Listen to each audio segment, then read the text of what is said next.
Bar du Palace Hotel. Edmond commanda un autre cognac glace au barman du Palace.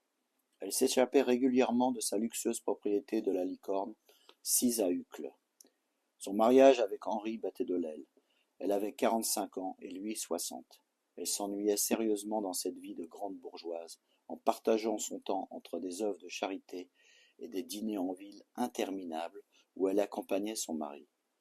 Edmonde Moulinsart, née baronne Edmonde Charlotte Joséphine de la Hutinière, avait l'occupation principale de supporter certains hommes d'affaires très sérieux, mais aussi quelques raseurs mondains. Elle n'en pouvait plus.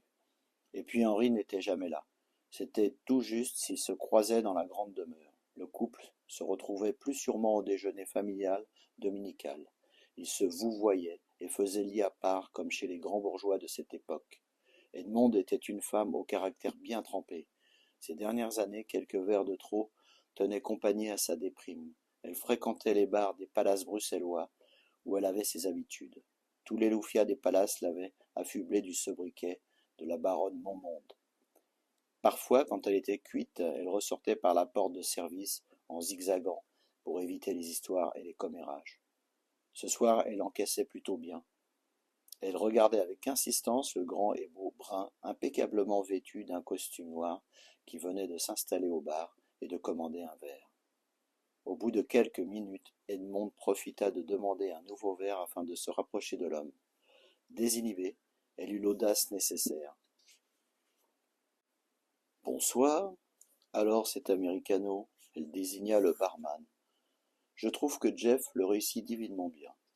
Moi, je me suis habitué au cognac avec de la glace. Quelle hérésie, je sais. Mais comme on dit, personne n'est parfait. Moi, c'est Edmond. Et vous? Il la regarda avec un air surpris mais plutôt agréable. Joricho.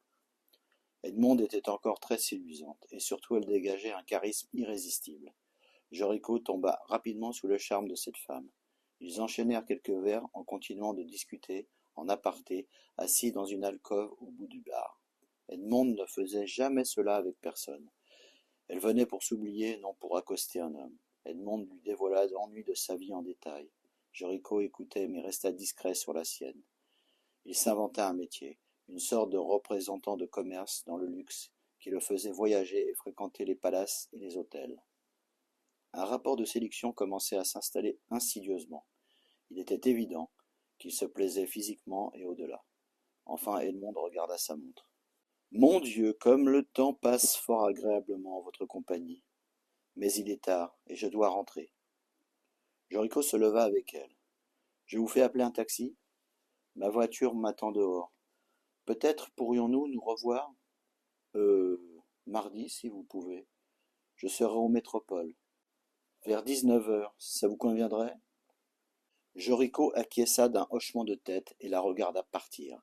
Il la suivit d'un regard jusqu'à la porte-tambour, puis se rassit et resta pensif un bon moment. Il termina sa coupe de champagne et monta dans sa chambre. Il s'appelait de son vrai nom Joseph Henrico. Il vivait depuis des années dans les palaces et les hôtels.